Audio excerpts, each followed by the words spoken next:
Actualidad Radio, la información nunca sonó tan bien. Claro que sí, Angélica, muy buenas tardes, bienvenida a Miami, bienvenida a Actualidad Radio. Gracias a ustedes por la invitación, para mí es un placer. Un saludo también a todos los radioescuchas que a esta hora están en sintonía con ustedes. Angélica, cuéntenos un poco, sobre todo para aquellas personas que no son cubanos y que integran más de la mitad de la audiencia de esta emisora, ¿cómo terminó usted en la cárcel? ¿De qué fue acusada? Y cuéntenos un poco cómo fue su odisea. Bueno, sí, yo fui una de las manifestantes del 11 de julio. Lideré junto a mi hermana María Cristina Garrido la manifestación en el pueblo donde vivo, donde nací. ¿En dónde es? Fui en Quibicán, que pertenece a la provincia de Mayabete. Uh-huh. Fui acusada de delitos de desacato y de atentado. Nosotros nos manifestamos de manera digna, honorable, de una manera totalmente pacífica, exigiendo libertad, exigiendo que se respetasen los derechos humanos y luchando para que cada cubano tuviese una vida digna y libertad. ¿A cuánto tiempo la condenaron? Me condenaron a 3 años de cautiverio. Mi hermana María Cristina fue condenada a 7 años.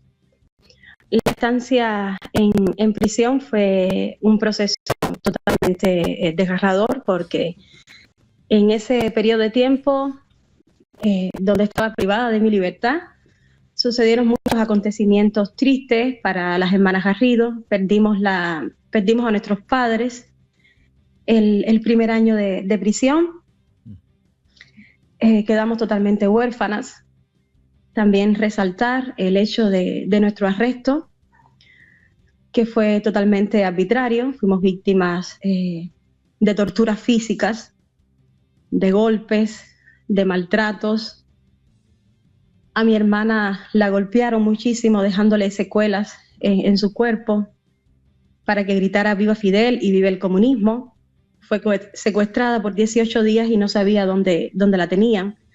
Estuvimos en huelga de hambre 7 días para poder demostrar nuestra inocencia y poder alzar la voz y visibilizar todo lo que estaba sucediendo en ese tiempo con estos arrestos y con este levantamiento de las masas que estaban arrestando y que estaban golpeando y encarcelando a muchas personas. Angélica, mirando hacia atrás el 11 de julio, que fue un día que sin duda marcó, ¿se esperaba, o en la ilusión o en la esperanza de los cubanos dentro y fuera de la isla, y quienes no somos cubanos también, que hubiera un impacto mayor para el gobierno? De todas maneras, parece haberse disuelto aquello que se consiguió. Viéndolo desde afuera, ¿cómo lo ven ustedes? Sí, el 11 de julio marcó un antes y un después en la historia de Cuba. Se rompió totalmente el silencio, el pueblo perdió el miedo y se lanzó a las calles. Esto demuestra que todavía existe y hay ese espíritu de lucha, ese espíritu guerrero en los cubanos. Desgraciadamente, con todas estas medidas represivas que tomó la tiranía, con las excarcelaciones, también con asesinatos que ocurrieron por parte de la dictadura hacia el pueblo, las torturas físicas y psicológicas y las sanciones extremadamente altas para crearle al pueblo un miedo extremo para que estas cosas no vuelvan a suceder. Y eso ha resultado, o sea, todo lo contrario, porque después del 11 de julio hemos visto la manera en que en ciertos lugares de la isla se siguen levantando las voces, se siguen haciendo acciones también dentro de la parte clandestina y se siguen exigiendo sin miedo el grito de libertad y el grito de abajo la dictadura. Angélica, cuando la semana pasada conversábamos con Agustín, cuando uno habla de Cuba, especialmente en Europa, y sé que has estado en Europa y llevando este mensaje, uno se encuentra todavía con ciertos intelectuales que siguen defendiendo o poniendo énfasis en que la la revolución cubana podría tener algún tipo de éxito, aún ante la evidencia de lo que está ocurriendo, ¿no? ¿Te has encontrado este tipo de gente? ¿Este tipo de ideas? ¿Qué piensas que todavía, aún ante tanta evidencia, haya una cierta clase, diría yo, intelectual que sigue opinando esto? Sí, desgraciadamente fui testigo, por supuesto, de estas cosas y te da una tristeza enorme, ¿no? Y una indignación porque a pesar de la historia que tenemos, de saber que lo que ha llevado a Cuba a esta miseria es el genocidio que por 66 años ha estado padeciendo el pueblo de Cuba por causa del comunismo y del socialismo, que ha hecho de nuestra hermosa isla el campo de concentración más grande del mundo. Me he encontrado con personas con las que he debatido, por supuesto, que ellos defienden y ellos dicen de que el socialismo puede ser democrático y ahora con estas nuevas tendencias, estas ideologías de que será el socialismo no marxista, y entonces esto totalmente es una aberración, porque sabemos que el socialismo no es democrático. Sabemos que el socialismo anula totalmente los derechos inalienables de cada ser humano, porque ejemplo tenemos. Y también he dicho y he denunciado ahí en Europa que si hay países que han sido víctimas de comunismo, ha estado censurado los partidos comunistas, nosotros tenemos que luchar cuando conquistemos nuestra libertad y prohibir realmente el Partido Comunista. Y eso sí es democracia. Es democracia porque cuando hacemos estas cosas realmente estamos cuidando la verdadera libertad y la verdadera democracia. El comunismo tiene más víctimas que el fascismo y el fascismo ha sido prohibido prácticamente en el mundo y entonces hay que tienen que despertar estas personas que desgraciadamente o por intereses propios y no los propios intereses que demanda la patria, porque la patria demanda realmente una entrega de corazón, un corazón puro, como que se han desviado y es precisamente por esto, por intereses personales. Otra cosa también que desgraciadamente la estamos sufriendo con todos estos nuevos proyectos y estas agendas globalistas, Agenda 2030, que muchos intelectuales aún defienden, que provienen de la izquierda. No las comparto para nada las defiendo. Mi lucha, como he dicho, es bien derecha y bien frontal. Angélica, por la voz que escucho, porque además, amigos oyentes, no tenemos en este momento la oportunidad del video. Usted es una mujer joven, usted es una mujer que me imagino nació dentro de la dictadura de Castro. En algún momento fue adoctrinada en la escuela primaria, en la escuela secundaria con el mensaje comunista o siempre su familia se percató de inculcarle los principios democráticos y los principios anticomunistas. Y si tuvo alguna epifanía, algún cambio, ¿a qué edad ocurrió eso? Sí, que agradezco muchísimo que me hayas hecho esta pregunta porque hay muchos comentarios en las redes donde dice todos fuimos comunistas. No, eso es un error. No todos fuimos comunistas. Mi mamá fue víctima de esta tiranía cuando éramos muy pequeñas, que se opuso a aquellas manifestaciones donde a las personas que no estaban de acuerdo, que se querían ir. Se hacían los actos de repudio. Exactamente, los actos de repudio en el Mariel, el éxodo masivo que sucedió. Mi madre se opuso a esto y le dijeron así, de una manera amenazante, que se callara la boca, que la iban a montar en un barco y que iba a dejar sola a sus hijas aquí, que eran pequeñas. Yo creo que tenía como 2 años, según me contaba ella. Desde ese entonces mi mamá fue totalmente marcada por estos comunistas y le hicieron totalmente la vida imposible. Mi papá también estuvo en la UMA por predicar la palabra. Eso, y entonces, para los oyentes que no son cubanos, son centros de campos de concentración para las personas desafectas por cuestiones religiosas o artísticas. Adelante. Sí, gracias por la explicación. Es que tenemos muchos oyentes que no son cubanos. Julio es argentino, entonces hay que... Vamos aprendiendo contigo. Exacto, toda esta nomenclatura hay que explicarles de qué se trata. Claro. Un abrazo, Julio. Tienes un presidente que es un león allá, ¿vale? Me imagino, se parece mucho a tu parecer, sí. Y entonces, en las escuelas, como es un solo sistema educacional y obligatorio, ahí te van adoctrinando.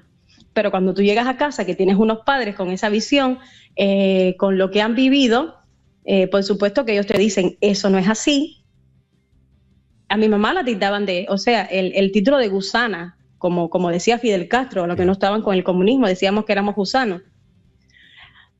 Y nosotros no crecimos para nada con este síndrome de Estocolmo, y lo digo así públicamente, no crecimos con el síndrome de Estocolmo.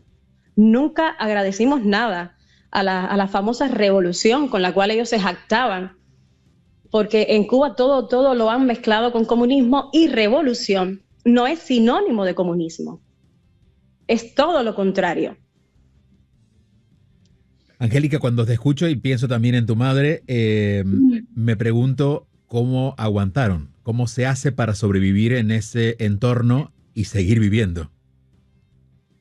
Sí, fue difícil. Mi mamá nunca más pudo trabajar, con el gobierno, porque no se lo permitían y no era confiable para que trabajase dentro de los organismos del gobierno. Uh-huh. Y entonces sobrevivía, por supuesto, sobrevivía como sobreviven muchos cubanos, con negocios y con esas cosas para poder darnos de comer, y en un tiempo muy difícil también de aquel periodo especial, la pasamos muy, muy mal. Esa es la verdad. Por último, usted cumplió toda su condena, y ¿cuándo fue que salió de Cuba? ¿Hacia dónde salió? ¿Dónde reside hoy día? ¿Y qué la trae a Miami? Sí, terminé mi cumplimiento el 10 de julio del 2024. El 10 de noviembre salí hacia Bruselas, donde hice una intervención en la Unión Europea. Ahí denuncié las atrocidades, las torturas, los asesinatos de los que fui víctima, y también de los que aún siguen pasando mis hermanos de causa que están en las mazmorras castristas. Seguidamente también hablé en el Senado de España, donde hice estas denuncias, ¿no? Me quedé un tiempo en España porque no podía regresar a Cuba. Habían amenazado a mi familia diciendo que si yo regresaba me iban a culpar por traición a la patria, por terrorista, porque yo soy la directora del Frente Femenino del Partido Republicano de Cuba, y ellos dicen que ese partido es terrorista, lo tienen en una lista como a tantas personas en esa famosa lista de terroristas. Mi hermana también, que es la directora ejecutiva de este partido, al igual que Lisandra Góngora. Y entonces tuve que quedarme todo este tiempo en España. He venido hacia Estados Unidos al lanzamiento y a darle visibilidad al libro de mi hermana María Cristina. Estoy aquí en Miami porque también quiero conocer al exilio, que he conocido una parte, quiero reunirme, quiero hablar cosas muy importantes, que a veces tienen que permanecer ocultas, no todo se puede decir, ¿vale? Pero ese es mi propósito, juntarnos en la oposición para la acción, para la conspiración dentro y fuera de la isla. Tu hermana sigue en Cuba. Con acciones que son necesarias. ¿Cómo? Tu hermana sigue en Cuba, digo. Sigue presa, creo. Bien, sí, mi hermana sigue en Cuba todavía, con 4 años que le quedan por cumplir. Y este libro fue escrito por ella en prisión. El libro Voz Cautiva nació del sentimiento ese dolor en cautiverio. Ella lo escribió, se pudo sacar por medio de mi esposo Luis Rodríguez, que fue el vocero de nuestra libertad, el portavoz de todas nuestras vivencias y de toda la represión y las torturas a las que fuimos sometidas. Él era nuestro portavoz para que el mundo conociese lo que estaba sucediendo con las hermanas Garrido. ¿Tu libro, el libro y tu presentación para público en general se va a realizar o ya se realizó aquí en Miami? El libro de mi hermana María Cristina Garrido, Voz Cautiva, sí, se hizo un evento por el Pen Club, que fue de escritores en el exilio aquí de Miami. Se hizo el pasado sábado 22, pero estamos preparando también otro evento que lo vamos a promocionar también para sacar, ¿no?, estos libros y hablar sobre la poesía, hablar sobre este sentimiento transmitido en la palabra, de lo que se vive, de lo que se siente, de lo que se sueña, de lo que se espera, ¿no? Para que las personas lo conozcan.